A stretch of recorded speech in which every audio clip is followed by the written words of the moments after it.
আপনারা দেখছেন নিউজ তৎকাল 24। নমস্কার, নিউজ তৎকাল 24 এর পর্দায় আপনাদের সকলকে স্বাগত। আপনাদের সাথে আমি দেবব্রত। দেখে নেব এখনকার সংবাদ শিরোনামগুলি। কালবৈশাখীর ঝড়ে গাছ পড়ে বন্ধ শান্তিরবাজার জাতীয় সড়ক, দমকলের তৎপরতায় স্বাভাবিক চলাচল। সীমন্তপুর সীমান্ত সড়কে বিপুল মাদক উদ্ধার, তদন্তে সোনামুড়া থানার পুলিশ। প্রয়াত সাংবাদিক রবি সিং এর পরিবারের পাশে সাংবাদিক মহল, সরকারি সহায়তার দাবি। গোমাতা সুরক্ষার দাবিতে শেকেরকোটে বিশাল র্যালি, প্রশাসনের কাছে ডেপুটেশন। খালিগায়ে অভিনব প্রতিবাদে বিশালগড়ের যুবক রণবীর গ্রেপ্তার, এলাকায় চাঞ্চল্য। কালবৈশাখী তাণ্ডবে লন্ডভন্ড সাবরু মহকুমা, ব্যাপক ক্ষয়ক্ষতি ও বিদ্যুৎ বিপর্যয়। বিদ্যুৎ পৃষ্ঠে কলেজ ছাত্রের মৃত্যু, বাদারঘাট মাতৃপল্লীতে শোকের ছায়া। শান্তির বাজারে বাস বাইক সংঘর্ষে গুরুতর আহত যুবক, যত্রতত্র বাস পার্কিং নিয়ে ক্ষোভ। এখন সংবাদ বিস্তারিত। রবিবার সন্ধ্যা থেকে কালবৈশাখী ঝড়ের তাণ্ডবে শান্তিরবাজার মহকুমায় ব্যাপক প্রভাব পড়ে। ঝড়ের দাপটে নতুন ব্রিজ সংলগ্ন এলাকায় একটি বড় গাছ ভেঙে পড়ে জাতীয় সড়কের ওপর। ফলে দীর্ঘ সময় ধরে যান চলাচল সম্পূর্ণভাবে বন্ধ হয়ে যায়। ঘটনার খবর পাওয়ার পরও প্রথম দিকে শান্তিরবাজার মহকুমার ডিজাস্টার ম্যানেজমেন্ট টিম ঘটনাস্থলে পৌঁছতে পারেনি বলে অভিযোগ ওঠে। কিছুক্ষণ পরে বগাফা বন দপ্তরের কর্মীরা উপস্থিত হলেও তাদের সঙ্গে থাকা যন্ত্রপাতির বেশ কিছু অংশ অকেজো থাকায় দ্রুত পরিস্থিতি মোকাবিলা করা সম্ভব হয়নি। স্থানীয়দের অভিযোগ, বন দপ্তরের কিছু যন্ত্র দীর্ঘদিন ধরে অচল অবস্থায় রয়েছে, ফলে জরুরি মুহূর্তে কার্যকর পদক্ষেপ নেওয়া যায় না। পরিস্থিতি নিয়ন্ত্রণের শেষ পর্যন্ত শান্তিরবাজার দমকল বাহিনীর কর্মীরা ঘটনাস্থলে পৌঁছান, পরে থাকা গাছ কেটে সরিয়ে দেন। এরপর ধীরে ধীরে জাতীয় সড়কে যান চলাচল স্বাভাবিক হয়। এই ঘটনায় প্রশাসনিক তৎপরতা ও প্রস্তুতি নিয়ে এলাকাবাসীর মধ্যে প্রশ্ন উঠেছে। ব্যুরো রিপোর্ট, নিউজ তৎকাল 24। কি বলবেন? মেশিনে যে ডিস্টার্ব হইতে পারে, হ্যাঁ, যদি আছে না এখন রানিং মেশিন আচ্ছা। এবার আপনার দপ্তরকে জানিয়েছেন যে মেশিনগুলি ভালো নেই? দপ্তরকে জানিয়েছেন? হ্যাঁ, আচ্ছা, কি বলবেন, একটা বিপদের সময় আপনাদের মেশিন বন্ধ। সীমান্ত এলাকায় টহলদারির মধ্যে বড়সড় সাফল্য পেল পুলিশ। সীমন্তপুর সীমান্তে সড়ক এলাকা থেকে বিপুল পরিমাণ মাদক উদ্ধার করেছে সোনামুড়া থানার পুলিশ। পুলিশ সূত্রে জানা যায়, গোপন খবরের ভিত্তিতে টহলদারি চলাকালীন সন্দেহজনক অবস্থায় পরিত্যক্ত কিছু সামগ্রী দেখতে পেয়ে তল্লাশি চালানো হয়। সেখান থেকে 130 বোতল এসকাপ কফ সিরাপ, 33 কেজি শুকনো গাঁজা এবং 4000টি ইয়াবা ট্যাবলেট উদ্ধার করা হয়। উদ্ধার হওয়া মাদক দ্রব্যের আনুমানিক বাজার মূল্য প্রায় 8.5 লক্ষ টাকা বলে জানা গেছে। কারা এই বিপুল পরিমাণ মাদক সীমান্ত দিয়ে পাচারের চেষ্টা করছিল এবং এর সঙ্গে কারা জড়িত তা খতিয়ে দেখতে সোনামুড়া থানার পক্ষ থেকে তদন্ত শুরু হয়েছে বলে জানা গেছে। ব্যুরো রিপোর্ট, নিউজ তৎকাল 24। গন্ডাছড়ার প্রয়াত প্রবীণ সাংবাদিক রবি সিং এর পরিবারের পাশে দাঁড়ালো রাজ্যের সাংবাদিক মহল। গত 30শে মার্চ কিডনি সমস্যায় আগরতলা জিবি হাসপাতালে চিকিৎসাধীন অবস্থায় তার মৃত্যু হয়। মৃত্যুকালে তিনি বৃদ্ধা মা, স্ত্রী, এক ছেলে, পুত্রবধূ সহ বহু আত্মীয় স্বজন ও গুণমুগ্ধ রেখে গেছেন। পরিবারের সঙ্গে দেখা করতে গন্ডাছড়া দুর্গাপুরে তার বাসভবনে উপস্থিত হন আগরতলা প্রেস ক্লাবের সভাপতি প্রণব সরকার, ত্রিপুরা জার্নালিস্ট ইউনিয়নের সম্পাদক সুরজিৎ পাল, খুমলুং প্রেস ক্লাবের সম্পাদক রঞ্জিত দেববর্মা এবং এশিয়ান টাইমসের সম্পাদক সমরেশ দে। তারা পরিবারের সদস্যদের সঙ্গে কথা বলে সমবেদনা জানান এবং আর্থিক সহায়তা প্রদান করেন। এদিন প্রণব সরকার বলেন, সমাজের জন্য দীর্ঘদিন নিষ্ঠার সঙ্গে কাজ করা এই সাংবাদিকের পরিবারের পাশে দাঁড়ানো সকলের দায়িত্ব। তিনি রাজ্য সরকারের কাছে আবেদন জানান, রবি সিং এর স্ত্রীকে মাসিক অন্তত 5000 টাকা আর্থিক সহায়তা দেওয়া হোক, যাতে পরিবারটি আর্থিক সংকটে না পড়ে। উপস্থিত সাংবাদিকরা জানান, পাহাড়ি এলাকার মানুষের সমস্যা, অধিকার ও বঞ্চনার কথা দীর্ঘদিন ধরে তুলে ধরেছেন রবি সিং। তার মৃত্যুতে এলাকায় যে শূন্যতা সৃষ্টি হয়েছে তা সহজে পূরণ হওয়ার নয়। সাংবাদিক মহলে আশা প্রকাশ করেছে, সরকার মানবিক দৃষ্টিভঙ্গি নিয়ে দ্রুত এই বিষয়ে ইতিবাচক পদক্ষেপ নেবে। ব্যুরো রিপোর্ট, নিউজ তৎকাল 24। গন্ডাছড়ার প্রবীণ সাংবাদিক, যিনি সাংবাদিকতাটা গন্ডাছড়া থেকে করতেন এবং আগরতলা পর্যন্ত নিয়ে গেছিলেন ওনার পরিচিতি, রবি সিং, আমরা রবিদা বলে ডাকতাম। তো উনি প্রয়াত হয়েছেন গত 30শে মার্চ। তো বিভিন্ন নির্বাচনে থাকাতে আমরা আসতে পারিনি। তো নির্বাচন শেষ হয়েছে, আমরা আজকে এসেছি। আমার সাথে ছিলেন সরজিৎ পাল, সমরে, সঞ্জিত, আমরা এসেছি আজকে। তো আসলে আর্থিক কষ্টের মধ্যেই রবিদার পরিবার চলছে। খুব কষ্ট, মানে খুবই কষ্ট আজকে। সোমবার এক অনন্য ধর্মীয় ও সামাজিক বার্তার মধ্য দিয়ে শেকেরকোট উত্তম ভক্ত চৌমুহনী স্থিত গুরু গোরক্ষনাথের গোশালা আশ্রম থেকে বের হয় এক বিশাল র্যালি। গোমাতা সুরক্ষা ও সম্মানের দাবিতে আয়োজিত এই র্যালি এলাকায় বিশেষ সাড়া ফেলে।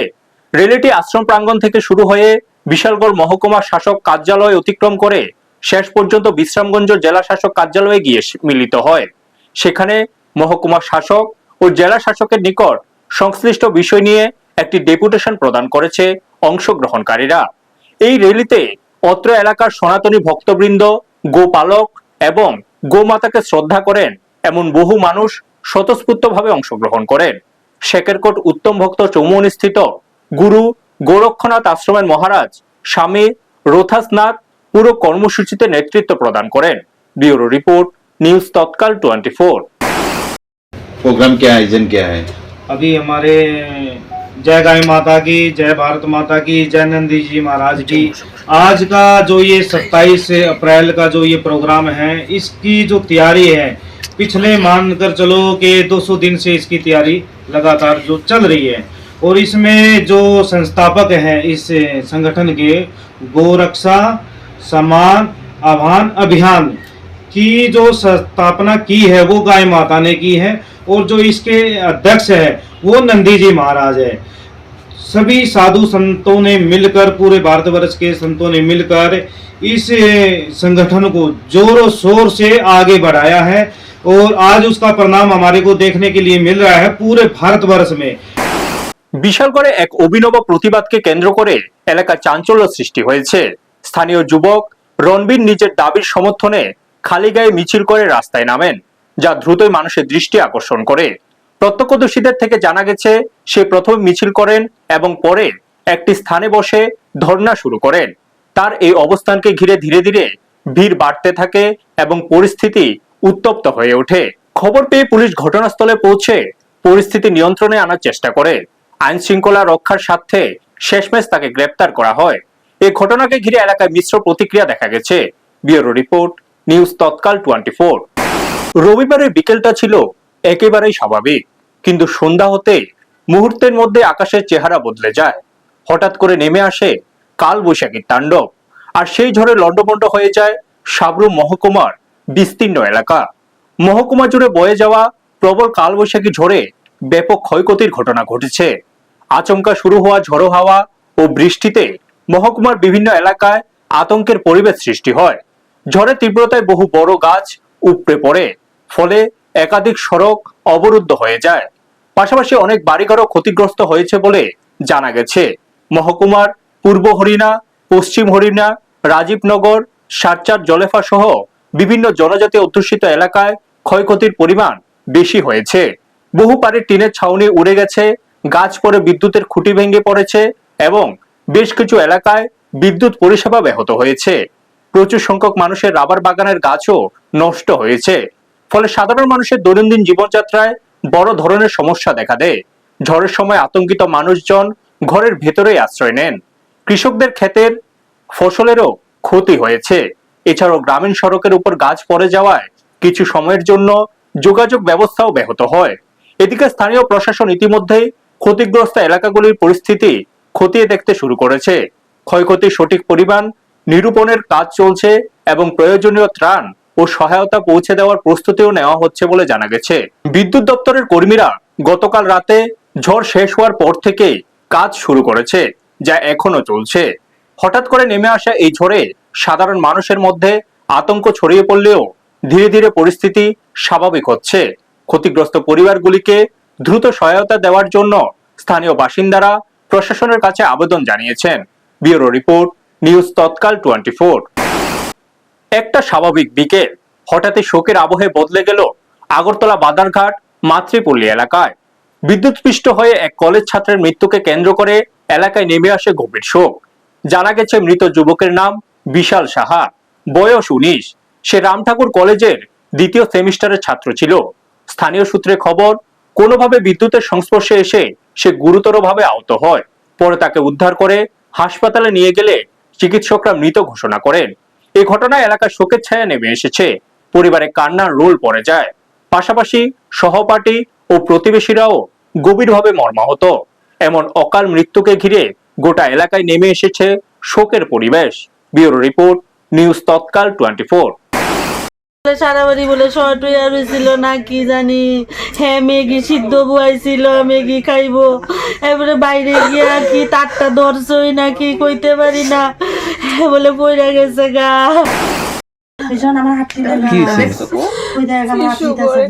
ঠিক করতে আসলো, তারপরে তারপরে বাইরে কইছিল একটু বাইরে গিয়ে দেখতো, তারপরে বাইরে যিনি গীতা করছে, তারপরে একটা কারেন্টের বাড়ি কাছে পিছু ডাক দিয়ে গিয়ে যাইতে যাইতে পড়ে গেছে, আর কথা বলছে না। আমি তারপরে সবাই ডাক দিয়ে আনছি। সোমবার শান্তির বাজারে বাস ও বাইকের সংঘর্ষে এক যুবক আহত হয়েছেন। ঘটনাটি ঘটে শান্তির বাজার বিজেপি পার্টি অফিস সংলগ্ন জাতীয় সড়কে। জানা গেছে একটি বাইক এবং বাসের মধ্যে সংঘর্ষ হয়। দুর্ঘটনায় বাইক চালক ত্রিজিৎ মালাকার শান্তির বাজার পুরাতন হাসপাতাল রোড এলাকার বাসিন্দা। রাস্তার উপর ছিটকে পড়ে আহত হন। স্থানীয়দের অভিযোগ, আগরতলা থেকে সাবরুমগামী বাসটি যাত্রী ওঠানোর জন্য হঠাৎ সড়কে থেমে যায়। সেই সময় পেছন থেকে আসা বাইকটি নিয়ন্ত্রণ হারিয়ে বাসে ধাক্কা দেয় বলে জানা গেছে। এলাকাবাসীর আরো অভিযোগ, শান্তির বাজারে নির্দিষ্ট বাস স্ট্যান্ড না থাকায় জাতীয় সড়কের বিভিন্ন জায়গায় বাস যত্রতত্র দাঁড় করানো হয়। আগরতলা সাবরুম রুটে চলাচলকারী বাসগুলি প্রায় এইভাবে পার্কিং করায় দুর্ঘটনার ঝুঁকি তৈরি হচ্ছে বলে অভিযোগ। আজকের দুর্ঘটনাটিও একই কারণে ঘটেছে বলে মনে করছেন স্থানীয়রা। সুনির্দিষ্ট বাস স্ট্যান্ড ও নিয়মিত ট্রাফিক ব্যবস্থাপনার দাবি জানিয়েছেন তারা। পাশাপাশি পরিবহন দপ্তর দ্রুত ব্যবস্থা নিলে এই ধরনের দুর্ঘটনা কমবে বলে মত প্রকাশ করেছেন সচেতন মহল। এখন প্রশাসন কি পদক্ষেপ নেয় সেই দিকে তাকিয়ে রয়েছেন এলাকাবাসী। ব্যুরো রিপোর্ট, নিউজ তৎকাল 24। এখনকার মতো সংবাদ এই পর্যন্তই। আমাদের অন্যান্য অনুষ্ঠানের জন্য চোখ রাখুন নিউজ তৎকাল 24 এর পর্দায়। আপনারা দেখছেন নিউজ তৎকাল 24।